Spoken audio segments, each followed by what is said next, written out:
Gragina, en 3 mots, comment est-ce que tu te définirais? Indéfinissable, insolite et classico-rock jazz.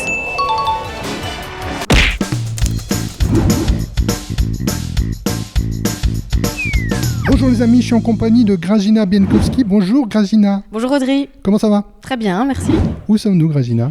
On est ici dans le magasin de Piano Man à Bruxelles, un lieu qui a une importance dans mon parcours de musicienne puisque je suis venue régulièrement travailler dans leur studio de répétition. Et on les remercie de nous accueillir. Gragina, quelle est ton actualité pour les semaines et les mois qui viennent? Alors, mon actualité, c'est la sortie d'un album qui est très très important pour moi, très personnel. Il s'intitule On the Edge of Sylvia. Et c'est un album hommage à la poétesse américaine Sylvia Plath. But God is a feel.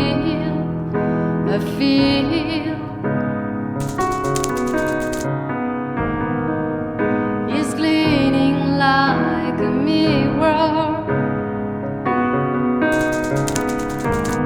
God is a field, a field. She's a man, not a woman.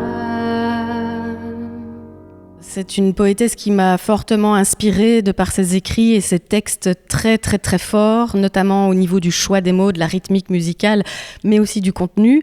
Donc moi, ce que j'ai voulu faire pour lui rendre hommage, c'est une réponse littéraire et musicale à son œuvre. Donc les textes sont dans un format poétique, donc j'ai écrit en anglais pour rester dans la langue originale de l'auteur. Et puis les plages qui sont instrumentales, ce sont un peu des réponses imaginaires à d'autres textes de Sylvia Plath. Et je crois que sur ton album, en plus, tu as des invités. Oui, j'ai la chance d'avoir pu solliciter des personnalités musicales qui ont imprimé fortement mon parcours. Donc je suis très heureuse d'avoir pu leur confier la plupart de mes chansons. Yaki. Alors, il y a notre cher chanteur belge Dan, avec lequel j'ai déjà collaboré précédemment. Et puis, il y a aussi le chanteur américain Ken Stringfellow, leader de The Posies, pour ceux qui connaissent. Et une autre chanteuse américaine qui s'appelle Gina Criscitiello, qui a notamment été choriste pour Marc Moulin et Ozark Henry. Ah, Marc Moulin, c'est déjà tout un univers pour les Belges, en tout cas. Hein. Voilà. Ozark Henry aussi, tu me diras. Et tu as tout écrit? Tout composé, écrit, chanté, produit. C'est ça qui est génial, tu m'as fait écouter un bout et parfois tu chantes sur 3 tons différents.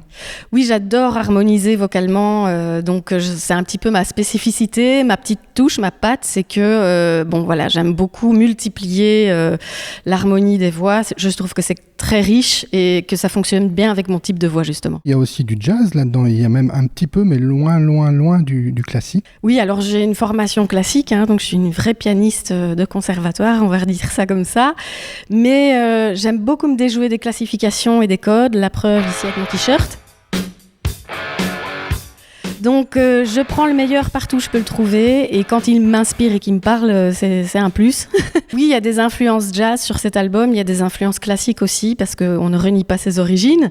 Et puis il y a du songwriting vu que je m'illustre en tant qu'auteur et chanteuse aussi, donc c'est très très riche. Bah c'est super. Et là, en main, tu as tes 2 précédents albums. Alors, quels sont les liens entre tes précédents albums et celui d'aujourd'hui? Ça, c'est la question piège. On va dire que entre du songwriting et du songwriting, on est toujours présent. Products of Love, qui est l'album que j'ai sorti en 2018 avec le duo Wolves, qui se situe un petit peu entre songwriting à la scandinave et americana. Et pour plus récemment ici, je suis revenue à mes origines classiques en sortant un album chez Sound Label qui est en fait une revisite d'une œuvre d'Erik Satie. Le lien, c'est de se dire qu'il n'y a pas de classification de genre dans mon parcours, c'est que la musique, elle s'écrit, elle se fait avec un grand M et qu'il faut se laisser porter par son inspiration, par son savoir-faire et faire les choses comme on l'entend. Ces 2 albums-là sont encore disponibles? Oui, tout à fait. On les trouve où? Alors on les trouve sur toutes les plateformes évidemment pour tout ce qui est distribution numérique, mais on les trouve encore en ligne aussi en vente normalement sur les bons sites sans faire de publicité. Et notamment le dernier sorti ici c'est chez Sound, label belge, donc allez-y, ça s'appelle Vexation Revisited et c'est une œuvre dans laquelle je me suis plongée, une œuvre d'Erik Satie, dans laquelle je me suis plongée pour en faire une symphonie. Alors, on va faire court parce que je crois que cette œuvre, en fait, elle est très longue à la base. Elle peut durer des heures. En fait, c'est une pièce courte qui doit être jouée très lentement, mais 840 fois de suite. Donc, elle peut durer jusqu'à 24 heures. Bon, ici, je vous rassure, elle fait 45 minutes. Donc, voilà. Grażyna, qu'est-ce qu'on peut te souhaiter pour l'automne 2023 ? Bien, c'est que mes projets terminés émergent enfin et qu'ils soient le plus accessibles possible, évidemment. Et puis, c'est que les projets en construction soient sur le chemin de l'émergence aussi, parce que mes 2 prochains albums sont déjà dans ma tête. Peut-on espérer te voir en concert dans les mois qui viennent ? Oui, alors déjà sur 2024, je serai à Arsenic avec le projet J'ai oublié d'être un homme, qui est aussi un projet axé sur la poésie. Et puis, avec l'œuvre d'Eric Satie, ici, je serai à Ars Musica 2024 en novembre. Ah mais carrément ! Carrément. Bah félicitations. Merci. À tout grand merci Grażyna. Merci à toi.